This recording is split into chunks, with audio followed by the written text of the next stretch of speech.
नमस्कार दोस्तों, मैं बलराम स्वामी आपके अपने YouTube चैनल टेक्निकल स्वामी पर आप सभी का हार्दिक स्वागत करता हूं। दोस्तों, कल की वीडियो में अपन ने बेसिक इलेक्ट्रॉनिक्स का जो सेकंड क्लास थी अपनी, उसके अंदर अपन ने क्या क्या पढ़ा था। संयोजी कक्ष के बारे में पढ़ा, चालन बैंड के बारे में पढ़ा, वर्जित ऊर्जा अंतराल के बारे में पढ़ा। उसके बाद अपन ने पढ़ा कि जो फ्री इलेक्ट्रॉन है उनकी संख्या के आधार पर अपन जो पदार्थ है वो तीन प्रकार के थे। वो थे चालक, कुचालक और अर्धचालक। इन सब के बारे में पढ़ा, एक एक के बारे में विस्तार से जाना। भाई इसका फॉरबिडन एनर्जी गैप क्या होता है, कैसे कार्य करता है, ठीक है। तो आज अपन इसी कड़ी में आगे बढ़ते हैं। आज अपनी ये बेसिक इलेक्ट्रॉनिक्स की थर्ड क्लास है। तो इसमें अपन आज से सेमीकंडक्टर के बारे में डिटेल में पढ़ेंगे। तो जो अपन ने कल अर्धचालक पढ़ा था उसी को आगे कंटिन्यू करते हुए मैं चल रहा हूँ। जो अर्धचालक है उनमें चालक और कुचालक दोनों के गुण पाए जाते हैं, ठीक है। तो जो मेन अपने अर्धचालकों के मैंने कल एग्जांपल बताए थे आपको, जैसे सिलिकॉन हुआ, जर्मेनियम हुआ, ठीक है। ऐसे तो अर्धचालक भी अलग अलग प्रकार के हैं, तो उनके बारे में आज अपन विस्तार में पढ़ेंगे। तो जो अपने अर्धचालक है वो दो प्रकार के होते हैं। कितने प्रकार के होते हैं? दो। कौन कौन से? पहला तो होता है कौन सा? शुद्ध अर्धचालक। कौन सा? शुद्ध अर्धचालक, शुद्ध अर्धचालक। और दूसरा है दोस्तों अशुद्ध अर्धचालक। कौन सा है? अशुद्ध अर्धचालक, ठीक है। अब ये जो अपना शुद्ध अर्धचालक है, पहले इसके बारे में पढ़ेंगे, फिर पढ़ेंगे अशुद्ध अर्धचालकों के बारे में, ठीक है। तो जो शुद्ध अर्धचालक है इसमें क्या होगा और अशुद्ध अर्धचालकों में क्या होगा। तो देखो, जो शुद्ध अर्धचालक है इसको अपन इंग्लिश में क्या बोलते हैं? Pure semi conductor. क्या बोलेंगे? प्योर सेमी कंडक्टर, ठीक है दोस्तों, प्योर सेमी कंडक्टर। अब मैंने कल बताया था भाई कि जो अपने अर्धचालक है इनका जो फॉरबिडन एनर्जी गैप है या फर्मी लेवल है ये अलग अलग रहेगा। उन जो पदार्थ है, जो परमाणु जिनका रहेगा उनके ऊपर डिपेंड करेगा, ठीक है। तो आज अपन इन सब के बारे में विस्तार में पढ़ेंगे, एक एक चीज के बारे में बिल्कुल बारीकी से। तो जो प्योर सेमीकंडक्टर है इनका बेसिक सा क्वेश्चन सीधा सीधा कई बार यही आ जाता है कि इनके नाम के बारे में पूछ लेता है। जो शुद्ध अर्धचालक है इसके देखो अन्य नाम क्या क्या है। तो इसका अन्य नाम है एक तो नेज अर्धचालक। क्या है? नेज अर्धचालक। इसके अलावा क्या है? इंट्रिंसिक अर्धचालक, और इसको इंग्लिश में लिखते हैं ऐसे, इंट्रिंसिक अर्धचालक, ठीक है। तो इसके देखो कितने नाम हुए? शुद्ध अर्धचालक, प्योर सेमीकंडक्टर, फिर हो गए अपना नेज अर्धचालक, इंट्रिंसिक अर्धचालक, और सबसे जो इंपॉर्टेंट है वो इसको बोलते हैं अपन क्या? Degenerative semiconductor. क्या बोलते हैं? डीजनरेटिव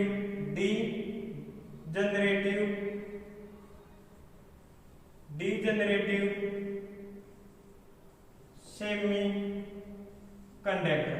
क्या बोलेंगे दोस्तों? डीजनरेटिव। अभी तक इसका क्वेश्चन एक बार ही पूछा गया है, लेकिन इन फ्यूचर जब भी अपने पेपर का लेवल अच्छा होगा तो ये पूछ सकता है कि डीजनरेटिव सेमीकंडक्टर कौन सा होगा। तो कौन सा होगा? अपना शुद्ध अर्धचालक, ठीक है। अब शुद्ध अर्धचालकों के बारे में कल अपन ने अर्धचालकों की बेसिक डिटेल्स बताई थी मैंने, वो सभी इनके ऊपर लागू होंगी, ठीक है। कैसे इनका फॉरबिडन एनर्जी गैप होगा, क्या है क्या नहीं, तो इनके बारे में देखो एक बार विस्तार से पढ़ेंगे। वही तीनों बैंड बनाते हैं पहले। कितने? ये दो। तो सबसे नीचे आपको पता है कौन सा बैंड रहता है? अपना संयोजी बैंड। कौन सा रहता है? संयोजी बंद, मतलब वैलेंसी बैंड। बीच में क्या आएगा? अपना ईजी, फॉरबिडन एनर्जी गैप। और सबसे ऊपर क्या है आपका? चालन बंद या कंडेंसन बैंड, ठीक है। अब देखो आज एक नया ही वर्ड आएगा आपके लिए, फर्मी लेवल। क्या आएगा? Fermi level. अब ये जो शुद्ध अर्धचालक है ना, इनमें क्या होता है कि इनका जो फर्मी लेवल है ये कहाँ रहेगा? बिल्कुल बीच में। कहाँ रहेगा? बिल्कुल बीच में। और इसको क्या बोलते हैं? Fermi level. क्या बोलते हैं? Fermi level. ठीक है, अब देखो ये फर्मी लेवल क्या चीज है, इसका ये है कि ये जो फर्मी लेवल है, संयोजी बंद है, इसके जो इलेक्ट्रॉन है वो चालन बैंड में जाएं, और वो कैसे कैसे जा सकते हैं, कल मैंने बताया था कि इन इलेक्ट्रॉन को ऊर्जा दी जाती है, और वो कैसे दी जाती है, दो प्रकार से। कैसे? या तो इनको क्या कर दो, ऊष्मा दे दो, तो इनको ऊर्जा मिल जाएगी, किसके रूप में? ऊष्मा के रूप में। या क्या कर दें कि इनके ऊपर प्रकाश आरोपित कर दें, तो अब भी इनको क्या मिल जाएगी? ऊर्जा। और इसके जो इलेक्ट्रॉन है वो कहाँ पहुंच जाएंगे? चालन बैंड में, और विद्युत धारा का प्रवाह होना शुरू हो जाएगा। अब ये देखो फर्मी लेवल क्या चीज है। सभी मैंने बताया था कि सामान्य अवस्था में 0 डिग्री केल्विन परम शून्य तापमान जिसे हम बोलते हैं, उसके ऊपर अपना जो अर्धचालक है, ये जो नेज अर्धचालक या शुद्ध अर्धचालक है, ये किसकी भांति कार्य करेगा? कुचालक की भांति। किसकी भांति? कुचालक की भांति, इंसुलेटर की भांति। अब ये फर्मी लेवल क्या चीज आज नया है, तो इसको अपन पी टाइप या एन टाइप जब अर्धचालक पढ़ेंगे ना, तब इसको डिटेल में बताएंगे। अभी एक बार इसको इतना याद रखो, ये फर्मी लेवल क्या है? एक इलेक्ट्रॉनों का बादल सा होता है, जो क्या होगा कि इसके जो इलेक्ट्रॉन है इनके ऊपर अपन थोड़ी सी एनर्जी करें, कि जैसे ही इनके ऊपर थोड़ी बहुत एनर्जी मिली या इनके साथ कुछ भी छेड़छाड़ हुआ, तो ये क्या होगा, यहाँ उत्तेजित होके यहाँ आ जाएंगे, और यहाँ क्या होगा, एक इनका बादल सा बन जाएगा, और जिसे हम क्या बोलते हैं? Fermi level. क्या बोलते हैं? Fermi level. चलो अब आगे चलते हैं। तो इनके बीच बिल्कुल सिंपल क्वेश्चन आएंगे। शुद्ध अर्धचालक और नेज अर्धचालक, इंट्रिंसिक या डीजेनरेटिव सेमीकंडक्टर बोलते हैं। ठीक है, अभी मैंने क्या बताया इसके बारे में? दूसरी मेन चीज क्या बताया कि ये 0 डिग्री केल्विन पर किसकी भांति कार्य करेगा? कुचालक की भांति। किसकी भांति? कुचालक की भांति कार्य करता है। देखो, क्योंकि इसके जो इलेक्ट्रॉन है, सारे के सारे इलेक्ट्रॉन कहाँ रहेंगे? संयोजी कोष। कहाँ रहेंगे? संयोजी कोष के अंदर। इसके जो भी इलेक्ट्रॉन है वो कहाँ रहेंगे? संयोजी इलेक्ट्रॉन में। तो मैंने क्या कहा कि जब तक संयोजी बैंड के इलेक्ट्रॉन्स को ऊर्जा नहीं दी जाए, तब तक अपना चालन बैंड क्या रहेगा? रिक्त रहेगा। क्या रहेगा? रिक्त रहेगा। इसका मतलब क्या हुआ कि इसका जो नेज अर्धचालकों का ये जो चालन बैंड है, ये हमेशा क्या रहेगा? रिक्त रहेगा। क्यों? क्योंकि इनको अपन ने तो कोई अशुद्धि मिला रहे नहीं, अपन इनको कोई एनर्जी दे रहे, तो जो सारे के सारे इलेक्ट्रॉन है वो कहाँ रहेंगे? संयोजी बंध के अंदर रहेंगे, वैलेंसी बैंड के अंदर रहेंगे। तो जो अपना ये चालन बैंड है, कंडेंसन बैंड, ये क्या रहेगा? हमेशा खाली रहेगा। तो ये दो क्वेश्चन बहुत इंपॉर्टेंट, ध्यान रखना इनका। तो ऐसे कैसे याद रखना इनको कि इनका जो संयोजी बैंड है ये हमेशा भरा रहता है, हमेशा भरा रहता है। ठीक है, और नेक्स्ट इसका जो चालन बैंड है वो हमेशा क्या रहेगा? खाली रहेगा। दोस्तों क्या रहेगा? खाली रहेगा। और अभी मैंने बताया भाई खाली क्यों रहेगा? क्योंकि इसके जो इलेक्ट्रॉन है सभी, इनको न तो कोई अशुद्धि मिलाई जा रही है, नहीं कोई ऊर्जा दी जा रही है। और मैंने बार बार एक ही चीज कहा है कि जब तक इन इलेक्ट्रॉन को कोई बाहर से ऊर्जा नहीं दी जाएगी, तब तक ये इलेक्ट्रॉन कहाँ रहेंगे? संयोजी बैंड के अंदर ही रहेंगे, चालन बैंड के अंदर नहीं जाएंगे। इसलिए इसके अंदर ये जो चालन बैंड है इनका, ये क्या रहेगा? हमेशा रिक्त रहेगा। क्लियर है? चलो आगे चलते हैं, इसके बारे में देखो। ये फर्मी लेवल आपके बिल्कुल क्लियर हो जाना चाहिए कि भाई ये बिल्कुल मिड में आएगा। कहाँ आएगा? किसके मिड में? फॉरबिडन एनर्जी गैप के। ये देखो डायग्राम से पता लगना चाहिए आपको कि ये फॉरबिडन एनर्जी गैप अपना वर्जित ऊर्जा अंतराल है, और ये जो फर्मी लेवल है ये इसके बिल्कुल बीचों बीच आएगा। क्लियर है? और ये जो अर्धचालक है, ये शुद्ध अर्धचालक, इनकी जो संरचना होती है वो हमेशा किसकी भांति होती है? क्रिस्टलीय संरचना होती है। कैसी होती है? क्रिस्टलीय संरचना। ये भी क्वेश्चन आया हुआ है। कैसी संरचना? क्रिस्टलीय संरचना होती है इनकी। कैसी संरचना होती है? क्रिस्टलीय। एक मेन चीज इनके बारे में के जो अपने सेमीकंडक्टर हैं वो सामान्य अवस्था में किसकी श्रेणी में आते हैं? शुद्ध अर्धचालकों की श्रेणी में। किसमें आएंगे, शुद्ध अर्धचालकों की श्रेणी। तो इनके जो मेन है अपने, तो उनके एग्जाम्पल आपको याद होने चाहिए। शुद्ध अर्धचालक कौन कौन से, जैसे कल भी मैंने लिखवाया था सिलिकॉन, क्या क्या है, सिलिकॉन, जर्मेनियम, क्या क्या है, सिलिकॉन, जर्मेनियम, और उसके अलावा क्या है, कार्बन आदि। ये मेन है भाई, बाकी और भी है सेलेनियम वगैरह जिनका यूज बहुत कम होता है। तो एक बार इसका स्क्रीनशॉट लो, उसके बाद अपन आगे चलते हैं।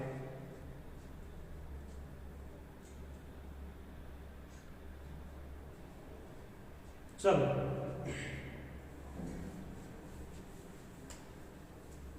तो दोस्तों, जब भी क्लास लो आप रेगुलर रहो और क्लास को एंड तक देखना है। ऐसे नहीं भाई 10-5 मिनट देखे और स्किप मार गए।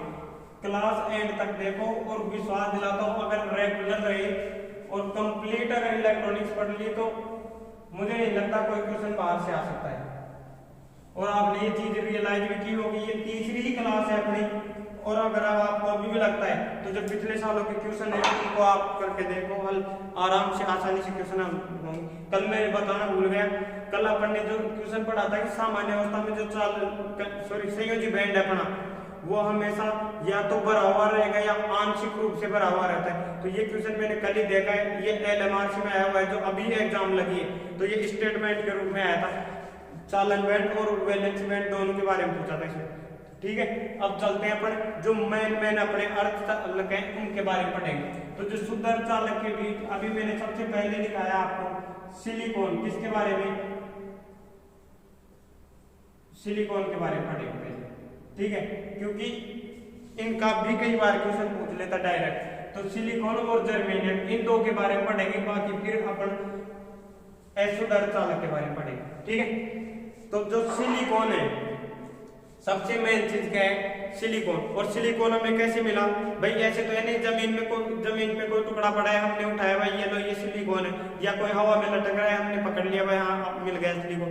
तो मिलता कैसे, ये खानों में मिलता है अयस्क के रूप में मिलेगा, जिस अयस्क का मतलब ये है कि इसके साथ 2, 4, 5 धातुएं और मिली हुई हैं। तो उनको संशोधित करके हम किसको प्राप्त करते हैं, सिलिकॉन को।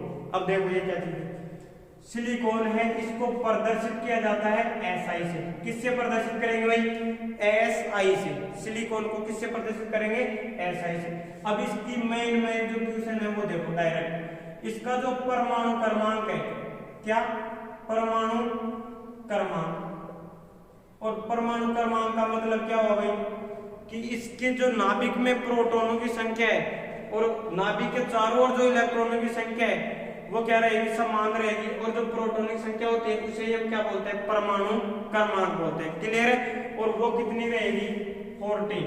कितनी रहेगी भाई, 14। इसका मतलब क्या है कि इसके अंदर टोटल इलेक्ट्रॉन कितने रहेंगे, 14 इलेक्ट्रॉन रहेंगे। कितने रहेंगे, 14। इसका मतलब यही है कि इसके अंदर 14 तो कौन रहेंगे, इलेक्ट्रॉन, और 14 ही कौन रहेंगे, प्रोटॉन। क्लियर है, चलो 14 इलेक्ट्रॉन हो गए, 14 ही क्या हो गए, प्रोटॉन। अब सबसे मेन चीज आ जाती है, आजकल क्वेश्चन इनका बनने लगा है, देखो इलेक्ट्रॉनिक विन्यास। क्या आता है, इलेक्ट्रॉनिक विन्यास। इसका क्या पूछ लेता है, इलेक्ट्रॉनिक विन्यास। देखो अब जब भी मैंने कल परसों पढ़ाया था परमाणु संरचना, सबसे पहले अंदर की कक्षा भरते हैं फिर बाहर की कक्षाओं को भरते हैं। तो जो सबसे पास वाली कक्षा होती है उसके अंदर कितने इलेक्ट्रॉन भरेंगे, 2। उसके बाद 8, ऐसे तो बताया था मैंने, 2, 8, 18, 32, 18 ऐसे चलते हैं। ठीक है, तो अष्टक पूर्ण होता है इसका, तो 2, 8 कितने हो गए, 10, और टोटल कितने, 14। तो लास्ट वाली जो कक्षा है इसके अंदर कितने इलेक्ट्रॉन बचे अपने पास, 4। ये इसका क्या हो गया भाई, ये इसका क्या हो गया, इलेक्ट्रॉनिक विन्यास। 2, 8, 4, ये बिल्कुल सीधा क्वेश्चन है। अब इससे हमारे को क्या पता चला भाई कि इसकी जो बाह्यतम कोश है इसके अंदर इलेक्ट्रॉनिक संख्या कितनी, 4। कितनी है, 4। इसके जो बाह्यतम कोश है इसके अंदर जो इलेक्ट्रॉन है उनकी संख्या कितनी है 4। और मैंने क्या कहा था कि जितने बाह्यतम कोश में इलेक्ट्रॉन होंगे वो उतना ही उसका क्या है संयोजी कोश है, उसकी संयोजकता उतनी ही होती है। तो इसकी संयोजकता कितनी होगी 4। तो इसको अपन क्या बोल सकते हैं, ये क्या है चतुर्थ संयोजी होता है। अर्धचालक कोई सा भी हो, सिंपल सा क्वेश्चन आएगा, कोई सा भी अर्धचालक हो, चाहे सिलिकॉन ले लो, जर्मेनियम ले लो, कार्बन ले लो, ठीक है, ये सभी कौन से चतुर्थ संयोजी। इसका मतलब क्या है कि इनकी प्रत्येक की बाह्यतम कोश में कितने इलेक्ट्रॉन है 4 इलेक्ट्रॉन है। कितने 4। अब इसके जस्ट बाद देखना जर्मेनियम के बारे में पढ़ेंगे तो उसमें भी कितने इलेक्ट्रॉन ही रहेंगे 4 इलेक्ट्रॉन रहेंगे, ठीक है। चलो अब देखो इसकी खास बात क्या है दोस्तों, इसका जो फॉरबिडन एनर्जी गैप है ये जर्मेनियम की तुलना में ज्यादा है। इसका मतलब क्या है कि इसकी जो चालकता है वो जर्मेनियम की तुलना में कम है, लेकिन इसका जो उपयोग होता है वो क्या होता है सर्वाधिक उपयोग होता है। इसका क्या होता है सर्वाधिक उपयोग होता है। ये भी सिंपल सा क्वेश्चन आया हुआ है कि भाई निम्न में से किस अर्धचालक का उपयोग सबसे अधिक किया जाता है, तो किसका किया जाएगा सिलिकॉन का किया जाएगा। अब इसके रीजन है, ये देखो क्या रीजन है, सिलिकॉन का ही क्यों लेंगे भाई, ठीक है। सिलिकॉन का उपयोग ही हम क्यों करें, दिमाग थोड़ी खराब है कि सिलिकॉन ही ले, जबकि इसकी तो प्रतिरोध ज्यादा है चालकता कम है, फिर भी इसका यूज कर रहे हैं। तो इसके देखो क्या क्या कारण है।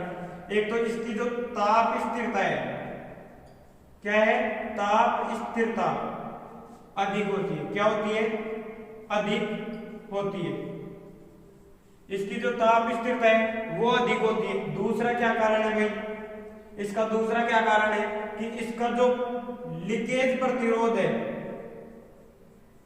लीकेज प्रतिरोध ये क्या होता है, ये भी अधिक होता है। क्या होता है अधिक होता है, ठीक है। अब देखो लीकेज प्रतिरोध का मतलब क्या है कि ये दो वर्ड आएगा अपने पास, एक तो ताप स्थिरता और एक है लीकेज प्रतिरोध। देखो ताप स्थिरता क्या चीज है, ताप स्थिरता का मतलब ये है कि ये जो परमाणु है, ये जो अर्धचालक है, इसका उपयोग हम कितने डिग्री टेम्परेचर से कितने डिग्री टेम्परेचर तक अपन इसका यूज कर सकते हैं। तो इसका जो ये जो यूज करने का जो टेम्परेचर का जो वेरिएशन है ये क्या होता है अधिक होता है बाकी अर्धचालकों की तुलना में। दूसरा ये क्या है लीकेज प्रतिरोध। इसका मतलब क्या है भाई, अभी अपन जब डायोड चलेंगे तब पढ़ेंगे फॉरवर्ड बायस क्या है, रिवर्स बायस क्या है, तब पता चलेगा अपने को कि इसका जो यूज है। तो एक बार तो अपन इस प्रकार करेंगे कि इसमें से आसानी से करंट बह सके, और दूसरे क्षण कहीं यूज इस प्रकार करेंगे कि इसके अंदर करंट कम से कम बहे। तो जो इसके अंदर जो करंट कम से कम बहने वाली कंडीशन हो उस टाइम इसका प्रतिरोध क्या होना चाहिए अधिकतम होना चाहिए, ताकि जब रिवर्स बायस में काम ले तो इसमें धारा कम से कम बहे। इसलिए इसकी जो लीकेज करंट है ये क्या रहेगी कम रहेगी, क्योंकि प्रतिरोध जो है अगर R का मान ज्यादा है तो करंट का मान क्या होगा कम होगा। इसलिए इसकी जो लीकेज धारा है क्या है लीकेज धारा, लीकेज धारा का मान बहुत कम होता है। लीकेज धारा का मान बहुत कम होता है। और इसको किस में मापा जाता है, ये भी क्वेश्चन डायरेक्ट आया हुआ है कि लीकेज धारा को किस में मापा जाता है। किसकी लीकेज धारा, सिलिकॉन की। सिलिकॉन की लीकेज धारा को किसके द्वारा मापा जाता है, तो इसको मापा जाता है दोस्तों नैनोमीटर में। किस में मापा जाता है नैनो एम्पियर में। नैनो एम्पियर भाई करंट को मापते हैं एम्पियर में, और नैनो लगा, इसका मतलब क्या है भाई नैनो का, इसका मतलब है 10 की पावर -9 एम्पियर में, ठीक है 10 की पावर 9 एम्पियर में मापा जाता है। क्लियर है, नीचे दिख रहा है हाँ। इस लीकेज धारा का मान बहुत कम है, इसका मतलब इसको किस में मापा जाएगा भाई नैनो एम्पियर के अंदर, ठीक है।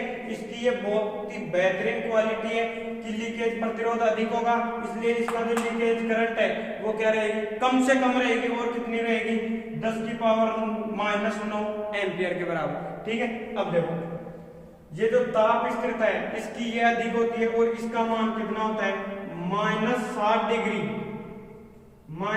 डिग्री सेंटीग्रेड से प्लस का 175 डिग्री सेंटीग्रेड तापमान तक ये क्या कर सकती है, कार्य कर सकता है। कौन? सिलिकॉन। इसलिए इसका यूज सबसे ज्यादा किया जाएगा। क्लियर है? चलो अब इसको नोट करो, एक बार स्क्रीनशॉट ले लो, उसके बाद बताता हूँ आगे। चलो आगे चलो। अब कल मैंने बताया था कि जो अर्धचालक है अपने, उसके अंदर क्या होता है कि जो फॉरबिडन एनर्जी गैप है वो टेम्परेचर पे डिपेंड करता है, और टेम्परेचर के साथ क्या होगा, अर्धचालकों का जो फॉरबिडन एनर्जी गैप है वो क्या होता है दोस्तों, घटता है। कल बताया था मैंने। इसलिए इनका जो प्रतिरोधता गुणांक है वो क्या होता है, ऋणात्मक होता है। क्या होता है?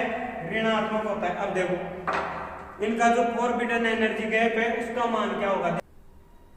अब देखो इनका जो फॉरबिडन एनर्जी गैप का मान है वो टेम्परेचर पे किस प्रकार निर्भर करेगा, और वो देखो जब इनका टेम्परेचर 0 डिग्री केल्विन हो, क्या हो, 0 डिग्री केल्विन हो, तो फॉरबिडन एनर्जी गैप का मान क्या होगा। और अगर तापमान क्या हो, 300 डिग्री केल्विन, और इसको तो क्या बोलते हैं अपन, कमरे का तापमान। क्या बोलते हैं? कमरे का तापमान। कमरे का तापमान, ठीक है। और इसको हम क्या बोलते हैं, परम शून्य तापमान। क्या बोलते हैं? परम शून्य तापमान, ठीक है। इसको 0 केल्विन या क्या आ सकता है इसकी जगह, 0 केल्विन की जगह 300 डिग्री सेंटीग्रेड, किसमें, माइनस 300 डिग्री सेंटीग्रेड या 0 केल्विन, एक ही बात है, ध्यान रखना, ठीक है। अब देखो इनके टाइम अगर फॉरबिडन एनर्जी गैप का मान क्या होगा, जब 0 केल्विन तापमान हो अपना, तब फॉरबिडन एनर्जी गैप का मान क्या होगा, 1.21। कितना होगा, 1.21। और इसका जो मात्रक होता है वो सबको पता है आपको, क्या होता है, इलेक्ट्रॉन वोल्ट। क्या होता है, इलेक्ट्रॉन वोल्ट। भाई फॉरबिडन एनर्जी गैप का मान क्या होता है, इसका फॉरबिडन एनर्जी गैप का जो मात्रक है वो क्या होता है, इलेक्ट्रॉन वोल्ट होता है। और जैसे ही तापमान बढ़ा है, कितना किया, 300 डिग्री, तो इसका जो फॉरबिडन एनर्जी गैप का मान है वो कम होकर कितना हो जाएगा, 1.12 इलेक्ट्रॉन वोल्ट। क्लियर है? उम्मीद करता हूँ आपको बेहद अच्छे से समझ आया होगा। इसकी स्क्रीनशॉट लो और चलो आगे।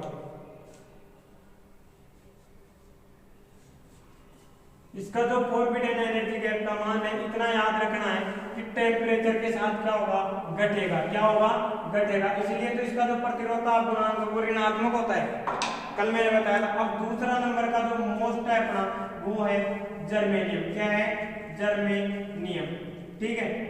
क्या है, जर्मेनियम। अब जिस प्रकार अपन सिलिकॉन को SI से प्रदर्शित कर रहे थे, उसी प्रकार जो अपना जर्मेनियम है इसको किससे प्रदर्शित करेंगे भाई, GE से। किससे प्रदर्शित करेंगे, GE से। दूसरी चीज अपन ने सिलिकॉन के बारे में क्या पढ़ा, परमाणु क्रमांक। क्या पढ़ा, उसका परमाणु क्रमांक।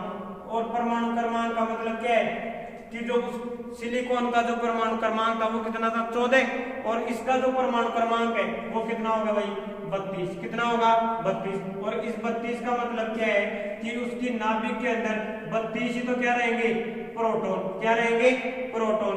वह 32 ही क्या रहेंगे, इलेक्ट्रॉन, जो कहाँ, नाभिक के चारों ओर दीर्घ वर्ताकार कक्षाओं में चक्कर लगाते हैं। तो इतना ध्यान रखना, सीधा सीधा क्वेश्चन आएगा कि जर्मेनियम की अंदर प्रोटॉनों की संख्या कितनी है, 32, ठीक है। जर्मेनियम के अंदर इलेक्ट्रॉनों की संख्या कितनी है, 32। क्योंकि परमाणु क्रमांक लगभग सब बता दे मान लो, तो क्वेश्चन थोड़ा सा घूम के आ जाएगा। प्रोटॉनों की संख्या पूछे तो भी कितना आएगा, 32। उसके जस्ट बाद देखो क्या पढ़ा आपने, इनका इलेक्ट्रॉनिक विन्यास। क्या पढ़ा था, इलेक्ट्रॉनिक विन्यास। और इलेक्ट्रॉनिक विन्यास का मतलब ही क्या है कि इलेक्ट्रॉनों को व्यवस्थित करना। और मैंने अभी बताया था कि इनको कैसे प्रदर्शित करते हैं, 2, 8, 18 ऐसे, ठीक है। तो 2 फिर 8 फिर कितने डालेंगे, 18। अब देखो 18 और 10 कितने हुए, 28। तो अंतिम कक्षा में कितने इलेक्ट्रॉन बचे, 4।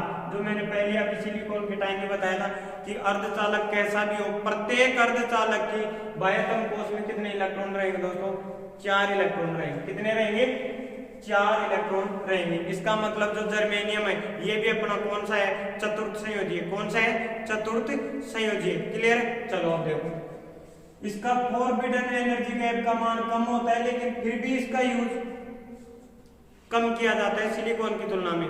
जिसका कारण देखो क्या क्या है। एक तो इसका जो लीकेज रेजिस्टेंस है उसका मान कम है, और इसकी जो ताप स्थिरता है वो क्या है, कम है। तो जो इसकी जो ताप स्थिरता है क्या है, ताप स्थिरता, ताप स्थिरता ये क्या है, कम होती है। क्या होती है, कम होती है। और कितनी होती है दोस्तों, -60 डिग्री सेंटीग्रेड से प्लस केवल 75 डिग्री सेंटीग्रेड तक।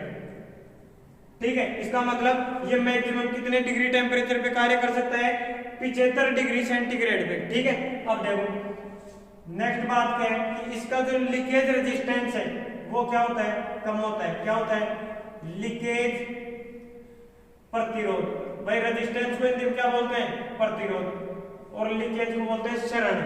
ठीक है, तो लीकेज प्रतिरोध है ये भी क्या है, कम होता है। क्या होता है, कम होता है। ठीक है, और लीकेज प्रतिरोध कम है तो इसका परिणाम क्या है, सीधा सीधा कि इसकी जो लीकेज धारा है, क्या लीकेज धारा ये क्या होगी, अधिक होगी। और हम क्या चाहते हैं कि लीकेज धारा क्या रहे, कम से कम। तो लीकेज धारा क्या होती है, अधिक होती है। क्यों, क्योंकि देखो प्रतिरोध का मान अगर ज्यादा तो करंट का मान कम। ये तो कहा था सिलिकॉन में। और अब इसके अंदर क्या है, इसके अंदर क्या है, ये तो किसकी बात थी भाई, सिलिकॉन की। ठीक है, और अब किसकी बात कर रहे हैं अपन, जर्मेनियम की। तो जर्मेनियम में क्या था, प्रतिरोध का मान क्या है, कम है, तो करंट का मान क्या होगा, अधिक होगा। क्लियर है, करंट और प्रतिरोध एक दूसरे के इनवर्सली चलते हैं, इसलिए प्रतिरोध का मान कम तो करंट का मान अधिक। देखो बाकी इंपॉर्टेंट क्वेश्चन है भाई, ध्यान रखना। इसकी जो लीकेज धारा है इसका मान अधिक होता है, तो इसकी जो लीकेज धारा है, इसकी जो लीकेज धारा है वो किस में मापी जाएगी, इसकी लीकेज धारा को, इसकी लीकेज धारा को माइक्रो एम्पियर में मापा जाता है। माइक्रो एम्पियर, माइक्रो एम्पियर में। और माइक्रो का मतलब है देखो 10 की पावर -6 एम्पियर में मापा जाता है, में मापा जाता है। ठीक है, इसकी जो लीकेज धारा है इसको माइक्रो एम्पियर में मापा जाता है। देखो अब सबसे पहले तो ये देखो, अगर ये किसी को मिली, माइक्रो, नैनो ये पता नहीं है तो पहले इसको देखो। 10 की पावर -3 है, कम से कम ये तो याद होनी चाहिए। 10 की पावर -6 को क्या बोलेंगे अपन, 10 की पावर -9 को क्या बोलेंगे, और 10 की पावर -12 को क्या बोलेंगे। ये आपको बिल्कुल बेसिक से पता होना चाहिए। तो इसको तो क्या बोलते हैं, मिली। क्या बोलते हैं, मिली। इसको बोलते हैं क्या, माइक्रो। जहां भी माइक्रो दिख जाए उसका मतलब क्या है कि उस राशि को 10 की पावर -6 से गुणा करना है। और अभी मैंने बताया था सिलिकॉन में इसको क्या बोलते हैं, नैनो। क्या बोलते हैं, नैनो। और इसको बोलते हैं दोस्तों पीको। क्या बोलते हैं, पीको। ये तो बात कब है, जब घाते किस में हो, माइनस में। किस में हो, माइनस में। अगर यही घाते किस में आ जाए, प्लस में। 10 की पावर +3, 10 की पावर +6, 10 की पावर +9। देखो इसको बोलते हैं किलो। क्या बोलेंगे, 10 की पावर 3 को किलो। ठीक है, 10 की पावर +6 को क्या बोलेंगे, मेगा। क्या बोलेंगे भाई, मेगा। 10 की पावर +9 को क्या बोलेंगे, गीगा। क्या बोलेंगे, गीगा। और 10 की पावर +12 है, क्या है, +12, इसको बोलते हैं टेरा। क्या बोलते हैं, टेरा। क्लियर है, ठीक है। चलो भाई अब देखो लीकेज धारा का मान क्या है, माइक्रो एम्पियर है, तो 10 की पावर -6 एम्पियर होगा। ठीक है, अब देखो आगे नेक्स्ट क्या है, इसका लॉस ही क्या है कि इसकी ताप स्थिरता कम है, लीकेज धारा का मान अधिक है, जो हम क्या है नहीं चाहते, इसलिए इसका यूज कम किया जाता है। किसकी तुलना में, सिलिकॉन की तुलना में। वरना इसका जो फोरबिडन एनर्जी गैप है वो कम है। देखो कितना कम है, देखो उसकी तुलना में। इसका जो Eg का मान है वो क्या है, का मान सिलिकॉन की तुलना में कम होता है। क्या होता है, कम होता है। और देखो कितना होता है, इसका जो फोरबिडन एनर्जी गैप का मान है, का मान 0 डिग्री केल्विन पर और 300 डिग्री केल्विन पर। देखो 0 डिग्री केल्विन पर कितना होगा और 300 डिग्री केल्विन पर कितना है, दिख रहा है नीचे है, चलो जो 0 डिग्री केल्विन होगा तब तापमान कितना होगा, 0 डिग्री तापमान पर इसका जो फॉरबिडन एनर्जी गैप है वो कितना होगा, 0.782 इलेक्ट्रॉन वोल्ट। ठीक है, और जैसे ही तापमान को बढ़ाया और कितना कर दिए 300 डिग्री केल्विन, तो जो इसका फॉरबिडन एनर्जी गैप है वो घट के कितना हो जाएगा, 0.728 इलेक्ट्रॉन वोल्ट। क्लियर है, क्योंकि जो फॉरबिडन एनर्जी गैप है उसका मात्रा क्या होता है, इलेक्ट्रॉन वोल्ट होता है। ठीक है, इसको उतारो भाई।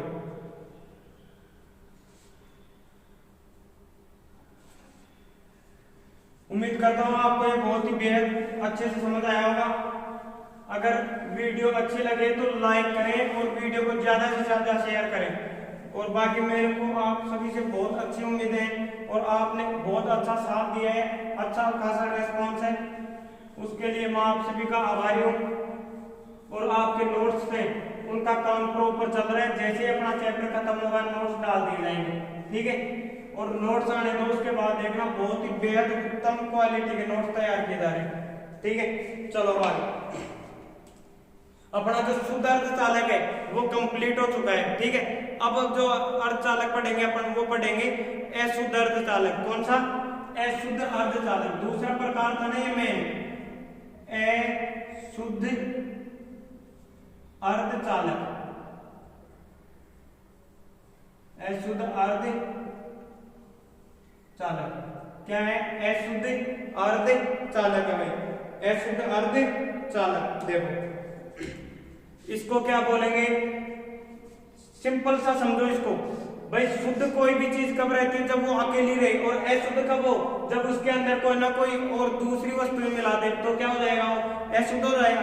और ऐसा ही क्या है इसके अंदर क्या होता है, इसको कैसे तैयार किया जाता है कि शुद्ध अर्धचालक है अपना, क्या है, शुद्ध अर्धचालक।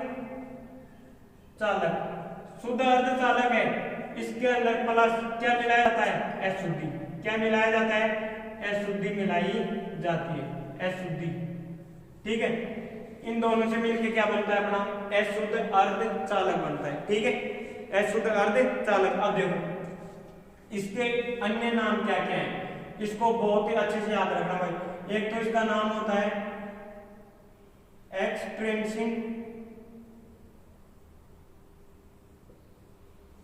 अर्धचालक, एक्सट्रिंसिक अर्धचालक। इसके अलावा क्या है भाई, प्रकृति से थोड़ी मिला है अपने को अशुद्ध अर्धचालक, इसको हमने खुद ने तैयार किया है, इसलिए इसको हम क्या बोलेंगे, कृत्रिम अर्धचालक। क्या बोलेंगे, कृत्रिम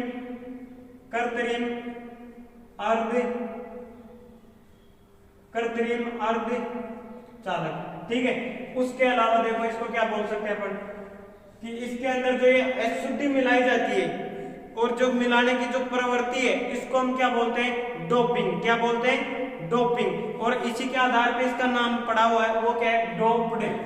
भाई डोपिंग क्या हुआ, क्या है, डोप्ड सेमी कंडक्टर। क्या है, डोप्ड सेमी कंडक्टर। इसका और दूसरा नाम क्या है, डोप्ड सेमी कंडक्टर। ठीक है भाई, देखो अब आगे। अच्छा अब छुट्टी हो गई थी। जो नेज अर्धचालक पढ़ा था ना अपन ने, नेज अर्धचालक मतलब शुद्ध अर्धचालक के अंदर मैंने एक नया नाम बताया था कि रीजनरेटिव। क्या बताया था, रीजनरेटिव। तो उसके अंदर क्या रहेगा भाई, नॉन डिजनरेटिव रहेगा। उसे एक मिनट को कंफर्म कर लो इसका। हाँ देखो वो क्या था, नेज अर्धचालक था ना, उसको क्या बोल रहे थे, नॉन डिजनरेटिव आएगा भाई, नॉन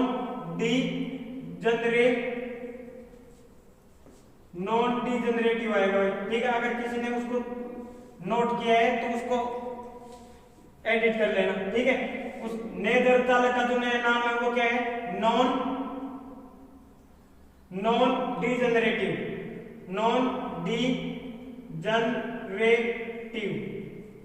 डिजनरेटिव अर्धचालक। किसका नाम है, नेज अर्धचालक का। किसका नाम है, नेज अर्धचालक का, मतलब शुद्ध अर्धचालक का। तो इसके साथ नॉन जुड़ा है तो इसका नाम क्या हो जाएगा, दूसरा नाम कि डीजेनरेटिव क्या हो जाएगा, डीजेनरेटिव।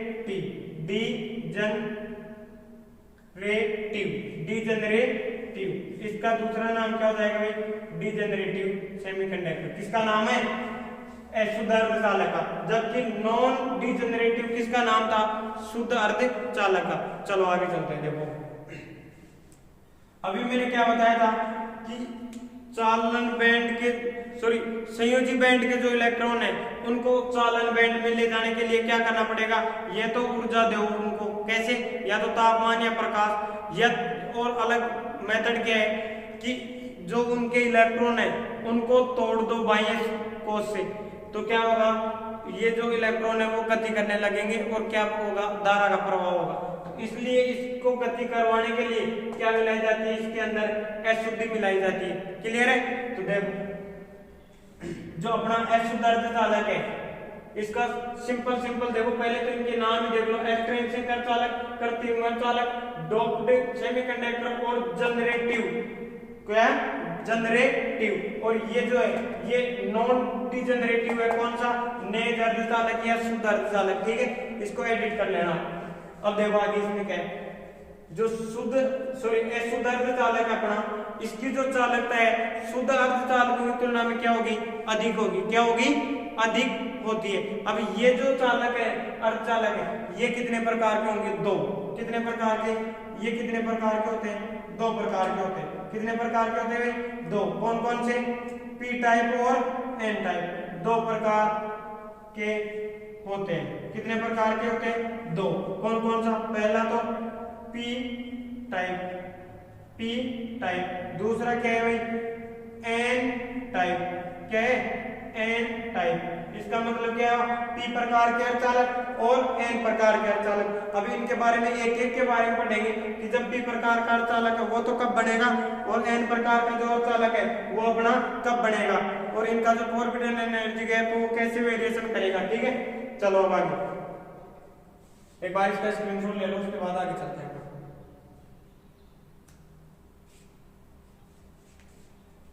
चलो इसका जो ये पी प्रकार अर्धचालक है, एन प्रकार अर्धचालक है, ये जो भी है ये डिवाइडेशन होता है। इसके अंदर जो डोपिंग की जाती है, जो अशुद्धि मिलाई जाती है, उसका जो पदार्थ है उसके आधार पे, किसके आधार पे, जो पदार्थ मिलाते हैं अपन उसके आधार पे इसका वर्गीकरण किया जाता है, छांटा जाता है। तो जो पहला है वो क्या है, इसके अंदर पी प्रकार मतलब पी टाइप अर्धचालक, पी टाइप सेमी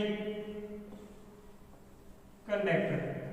ठीक है, पी टाइप सेमी कंडक्टर। देखो इसको बनाने के लिए क्या करेंगे, पी टाइप अर्धचालक तैयार करने के लिए क्या करना पड़ता है कि जो शुद्ध अर्धचालक है ना, शुद्ध अर्धचालक अपने पास, शुद्ध अर्धचालक, इसके अंदर अशुद्धि मिलाई जाती है।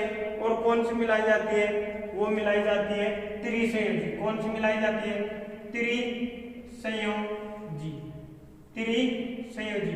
देखो और एन प्रकार में पंचसंयोजी मिलाई जाती है। अब ये क्या है, याद रखना बहुत मुश्किल काम है। अभी मैंने पढ़ाया, आपने पढ़ाया, बिल्कुल क्लियर हो गया कि जब पी प्रकार का अर्धचालक बनेगा तो कौन सी अशुद्धि मिलाएंगे, त्रिसंयोजी टेट्रावोलेट। ठीक है, लेकिन ये याद नहीं रहता तो इसका याद करने का एक शिक्षा फॉर्मूला है। देखो इसको ऐसे याद करते हैं अपन, पी एन, ऐसे कैसे लिख लो, पी एन, और इसके अंदर क्या कर रहे हैं अपन, मिक्स कर रहे हैं। क्या कर रहे हैं, मिक्स कर रहे हैं। कौन, 35, ऐसे कैसे लिख लो, पी एन मिक्स 35। और पी को कब बनेगा, जब त्रिसंयोजी मिलाएंगे, और एन प्रकार कब बनेगा, जब पंचसंयोजी मिलाएंगे, पेंटावोलेंट बनाएंगे। ठीक है, ये क्लियर होना चाहिए आपको। ऐसे कैसे याद रख लो इसको, पी एन मिक्स 35। तो जो त्रिसंयोजी है, अब देखो इनके बारे में समझना बहुत जरूरी है। जो त्रिसंयोजी है इनकी कुछ खास बातें है भाई, क्या है, इनकी भी कुछ खास बातें हैं। और क्या क्या है, देखो जो त्रिसंयोजी इनके बाह्यतम कोश में कितने इलेक्ट्रॉन होंगे, बाह्यतम कोश में 3 इलेक्ट्रॉन होते हैं। कितने होते हैं, 3 इलेक्ट्रॉन होते हैं। ठीक है, इसके अलावा देखो जबकि अपने पास जो अर्धचालक था उसके अंदर कितने इलेक्ट्रॉन होते हैं भाई, उसके अंदर कितने इलेक्ट्रॉन होते हैं? 4। कितने होते हैं? 4 इलेक्ट्रॉन होते हैं। अब देखो इनकी संरचना कैसे होती है। और इसके अलावा जो देखो जो त्रिसंयोजी इलेक्ट्रॉन अपन मिलाते हैं, जो अशुद्धि मिलाते हैं, इनका नाम क्या क्या है? देखो क्या क्या मिला सकते हैं अपन? एल्यूमिनियम। क्या? एल्यूमिनियम। ये क्या है? ट्राइवेलेंट है, एल्यूमिनियम। ठीक है। उसके बाद बोरॉन। क्या है? बोरॉन। ठीक है। इसके बाद क्या है? बोरॉन के बाद एल्यूमिनियम, बोरॉन, और उसके बाद है गैलियम। गैलियम। इसके बाद है इंडियम। इंडियम। ठीक है। देखो एल्यूमिनियम, बोरॉन, गैलियम, इंडियम, और लास्ट क्या है? थैलियम। क्या है? थैलियम। ठीक है। अब देखो, अब ये तो सारा नाम ही ऐसा आ गया जो कभी याद ही नहीं हो लाइफ में, तो इनको याद करने की भी एक ट्रिक है। देखो वो क्या है? ए फॉर आलू। क्या है? ए फॉर आलू। बी फॉर बैंगन। क्या है? बी फॉर बैंगन, आलू, बैंगन। जी फॉर गाजर। जी फॉर गाजर। देखो आलू, बैंगन, गाजर। आई का मतलब इन। आलू, बैंगन, गाजर, इन, और किसमें? थैले में। आलू, बैंगन, गाजर, इन, थैला। इसको लाइन को 2 बार बोलो मेरे साथ। आलू, बैंगन, गाजर, इन, थैला। आलू, बैंगन, गाजर, इन, थैला। आलू का मतलब एल्यूमिनियम, बैंगन का मतलब बोरॉन, गाजर का मतलब गैलियम, इन का मतलब इंडियम, और थैला का मतलब थैलियम। उम्मीद करता हूँ सबको क्लियर समझ आया होगा। ठीक है। चलो अब आगे। ये जो त्रिसंयोजी इलेक्ट्रॉन है, अब देखो इनके अंदर क्या होता है भाई? इलेक्ट्रॉन की कमी होती है। क्या होती है? इलेक्ट्रॉन की कमी। कैसे? कि जो अपना सेमीकंडक्टर है उसके अंदर बाह्यतम कोश में कितने इलेक्ट्रॉन होते हैं? 4। कितने होते हैं? 4। जबकि इसके बाह्यतम कोश में कितने इलेक्ट्रॉन है? 3। तो कितना इलेक्ट्रॉन कम पड़ा? 1। कितना हुआ? 1। अब देखो, अब जैसे मान लो ये कोई सिलिकॉन का टुकड़ा है, ठीक है। अब इसके अंदर परमाणु तो बहुत सारे अपन देख के थोड़ी बता सकते हैं 10 परमाणु या 20, बहुत असंख्य परमाणु है। इसी प्रकार त्रिसंयोजी पदार्थ कोई एल्यूमिनियम है, उसमें भी बहुत सारे असंख्य क्या है? परमाणु। एक परमाणु के अंदर 1 इलेक्ट्रॉन कम पड़ रहा है, इसका मतलब बहुत सारे इलेक्ट्रॉन कम हो गए बाकी पूरे पदार्थ की बात की जाए तो। ठीक है। तो इसके अंदर जो इलेक्ट्रॉन है उनकी क्या होती है? कमी होती है। क्या होती है? कमी। किसके अंदर? पी प्रकार के अर्धचालकों में क्या होता है? इनके अंदर इलेक्ट्रॉन की कमी होती है। देखो इसके अंदर क्या होती है? इलेक्ट्रॉनों की कमी होती है। अभी इनकी संरचना बना के बताऊंगा भाई कैसे काम करता है ये ना, क्रिस्टलीय संरचना के अंदर कैसे मिलाई जाती है अशुद्धि। दूसरा चीज देखो, इलेक्ट्रॉन की क्या होती है? कमी। इसका मतलब इनके ऊपर अधिक चार्ज कौन सा होगा? पॉजिटिव। इनका अधिकतम चार्ज, अधिकतम आवेश पॉजिटिव होता है।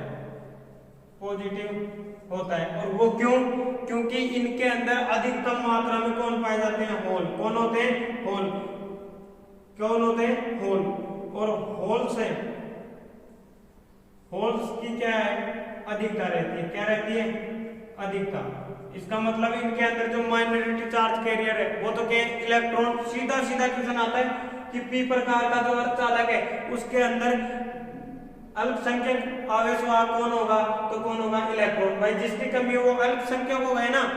जैसे अपने भारत में मुसलमानों को अल्पसंख्यक समुदाय कहा जाता है। क्यों? क्योंकि उनकी संख्या कम है। अब तो खैर रही नहीं।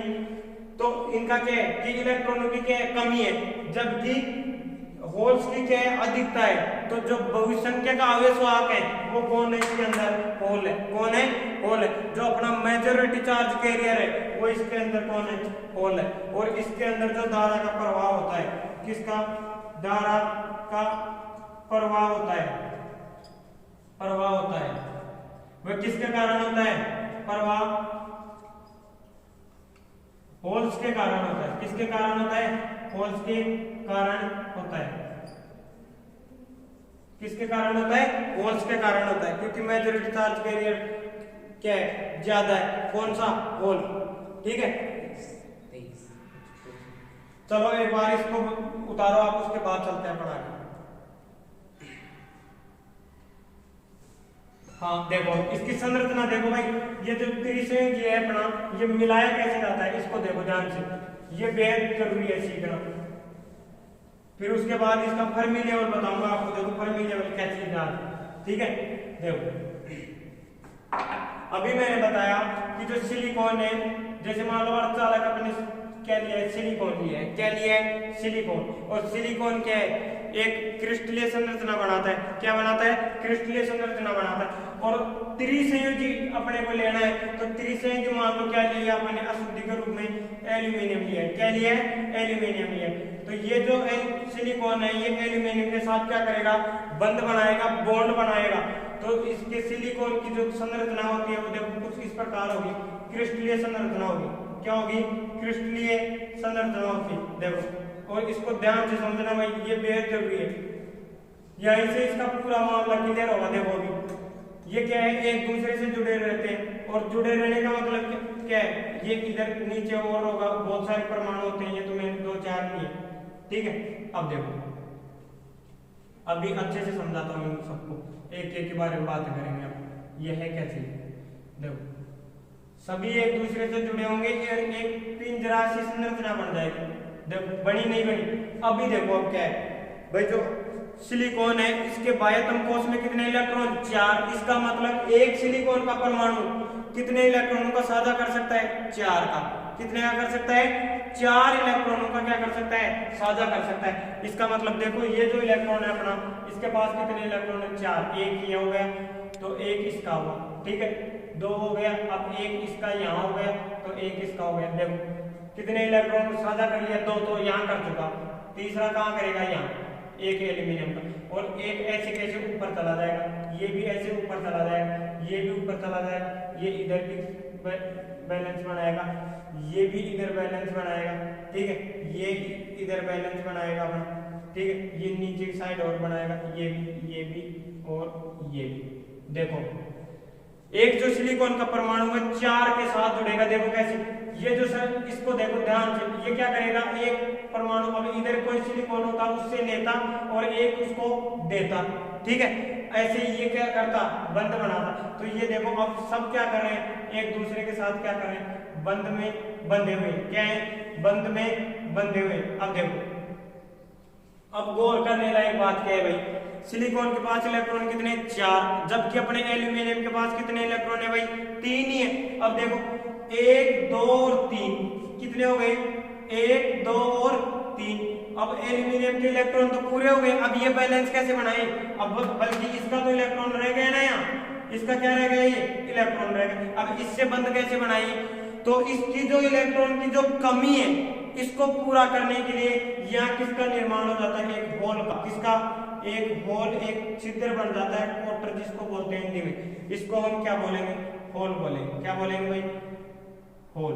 और ये जो इलेक्ट्रॉन की कमी है इसको न्यूट्रलाइज करने के लिए किसका निर्माण हो जाता है, होल का निर्माण होता है। और होल के ऊपर जो आवेश है वो समान मात्रा में रहता है, लेकिन किस प्रवृत्ति का रहता है, पॉजिटिव प्रवृत्ति का। कैसा रहेगा, पॉजिटिव प्रवृत्ति का रहेगा, ठीक है। इसलिए तो मैंने कहा है कि इसके अंदर जो बहुसंख्यक आवेश वाहक है वो कौन होगा, होल होगा। और जो करंट है वो किसके कारण बहेगी, होल के कारण बहेगी, किसके कारण, होल के कारण। अब देखो इसका जो फर्मी लेवल है वो क्या चीज है, देखो अब एक बार ये अपने 3 बंध बन रहे थे, नीचे नीचे कौन था, संयोजी बंध, ऊपर ऊपर कौन था, चालन बंध। जो नीचे नीचे है ये है अपना क्या, संयोजी बंध, क्या है, संयोजी बंध। ऊपर ऊपर क्या है, चालन बंध, क्या है, चालन बंध। अब देखो बीच में क्या है अपना भाई, ईजी, फॉरबिडन एनर्जी गैप, दिख रहा है, हाँ ठीक, फॉरबिडन एनर्जी गैप। अब देखो फर्मी लेवल क्या चीज है भाई, अपन ने क्या किया है कि इसके अंदर क्या मिला दी, अशुद्धि, क्या मिलाई, अशुद्धि, जिसके कारण इसके जो इलेक्ट्रॉन है वो क्या करेंगे, संयोजी बैंड को छोड़ के कहां जाने की कोशिश करेंगे, चालन बैंड के अंदर। कहां जाने की कोशिश करेंगे, चालन बैंड के अंदर। लेकिन फॉरबिडन एनर्जी के वर्जित ऊर्जा अंतराल होने के कारण वो कहां नहीं पहुंच पाएंगे, चालन बैंड के अंदर, और कहां रह जाएंगे, कुछ यहाँ रहेंगे, कहां रहेंगे, यहाँ, और इनका जो फर्मी लेवल है वो संयोजी बैंड से जस्ट ऊपर होता है। कहाँ रहता है? ऊपर। और ये जो इलेक्ट्रॉन है यहाँ से निकलेंगे और यहाँ अपना एक बादल सा बना लेंगे, और जैसे ही इनको ऊर्जा दी जाए कि ये जो ऑर्बिटल एनर्जी गैप इसको तोड़ सके, तो ये ऊर्जा तुरंत हल्की सी मिलते ही कहाँ पहुंच जाएंगे? चालन बैंड में, और क्या होगा? करंट का फ्लो होना शुरू हो जाएगा। ठीक है भाई। अब देखो ये इसका क्या है? फर्मी लेवल है। क्या है? Fermi level. फर्मी लेवल, ठीक है, फर्मी लेवल है। अब देखो सीधा सीधा क्वेश्चन क्या आएगा? सीधा सीधा क्वेश्चन क्या आएगा कि इसके अंदर जो बहुसंख्यक, एक बार इसका डायग्राम बना लो, स्क्रीनशॉट ले लो, उसके बाद देखो आगे चलते हैं। चलो इस डायग्राम को रख करता हूं भाई, ये समझाने के लिए था कि होल का निर्माण हुआ क्यों। क्योंकि इलेक्ट्रॉन की जो त्रिसंयोजी है अपना, उसके पास क्या है? कमी है। क्या है? कमी। इसलिए भाई जिसके पास जिस चीज की कमी होगी वो क्या करेगा? ग्रहण करेगा। क्या करेगा? ग्रहण करता है। इसलिए जो ट्राइवेलेंट है अपना, उसको बोलते हैं ग्राही प्रकार की या असेप्टर प्रकार की अशुद्धि। क्या बोलते हैं? ये भी इंपॉर्टेंट क्वेश्चन है भाई। जो त्रिसंयोजी है, त्रिसंयोजी अशुद्धि है, त्रिसंयोजी अशुद्धि है, अशुद्धि है, उसे क्या कहा जाता है? ग्राही या असेप्टर। क्या कहा जाता है? असेप्टर अशुद्धि। ठीक है। अब देखो आगे क्या हो, नहीं दिख रहा? ठीक है। अब बात कर रहे थे अपन कहां? फर्मी लेवल की। यहां बात करें तो इसके अंदर 3 मोस्ट क्वेश्चन है और इनको ध्यान से समझना है आपको। दूसरा क्या है भाई? देखो इसके अंदर बहुसंख्यक आवेशवाहक, बहुसंख्यक आवेश वाहक, और इनको इंग्लिश में बोलते हैं भाई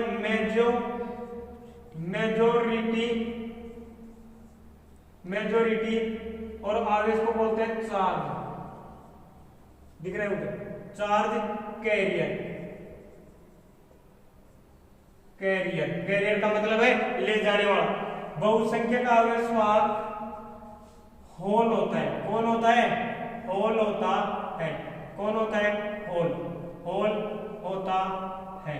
और होल को हिंदी में बोलते हैं भाई कोटर। क्या बोलते हैं? कोटर। और अपनी जो इलेक्ट्रिशियन या इलेक्ट्रिकल की जो लैंग्वेज है वो बहुत गंदी है, आपको होल ही मिलेगा देखने को। ठीक है।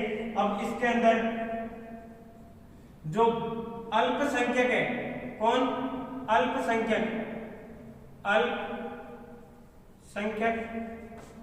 आवेश वाहक, अल्पसंख्यक आवेश वाहक मतलब माइनॉरिटी चार्ज कैरियर। क्या है? Minority charge carrier. कौन होता है माइनॉरिटी चार्ज कैरियर? कौन होता है? इलेक्ट्रॉन होता है। और सबसे जो इंपॉर्टेंट क्वेश्चन है वो ये है कि इनका जो फर्मी लेवल है, यहां से देखो कहां होता है? जस्ट कहां होगा? संयोजी बैंड के ऊपर। कहां होगा? संयोजी बैंड के ऊपर। इनका फर्मी लेवल संयोजी बैंड के ऊपर। और कितना ऊपर? ये भी मान फिक्स है भाई, ध्यान रखना। ऐसे नहीं भाई बहुत ज्यादा हो गए, इसका भी मान फिक्स है। कितना ऊपर रहेगा? 0.01 इलेक्ट्रॉन वोल्ट। 0.01 इलेक्ट्रॉन वोल्ट ऊपर होता है। ठीक है भाई, 0.01 इलेक्ट्रॉन वोल्ट ऊपर होता है। और ये जो मैंने अभी बताया भाई होल, वो कैसे बनते हैं? यहाँ इलेक्ट्रॉन है और इनको ऊर्जा मिली या अपन ने मिश्रित किया है क्या? अशुद्धि, जिसके कारण ये इलेक्ट्रॉन क्या करेंगे? यहाँ से उत्तेजित होंगे और कहां चले जाएंगे? फर्मी लेवल तक। और यहाँ किसका निर्माण हो जाएगा? होल का। किसका हो जाएगा? होल का। और इतना याद रखना है भाई, होल हमेशा कहाँ रहते हैं? संयोजी बैंड में। कहाँ रहते हैं? ये भी बहुत इंपॉर्टेंट क्वेश्चन है। होल हमेशा कहाँ रहेगा? होल हमेशा कहाँ रहेगा? संयोजी बैंड में। होल हमेशा संयोजी बैंड में रहता है।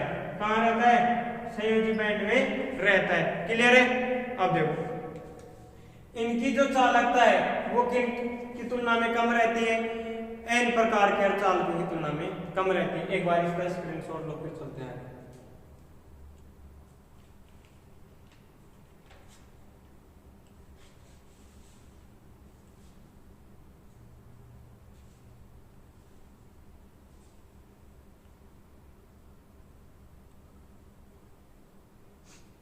चलो अब देखो कितना हुआ, 35 हो गई।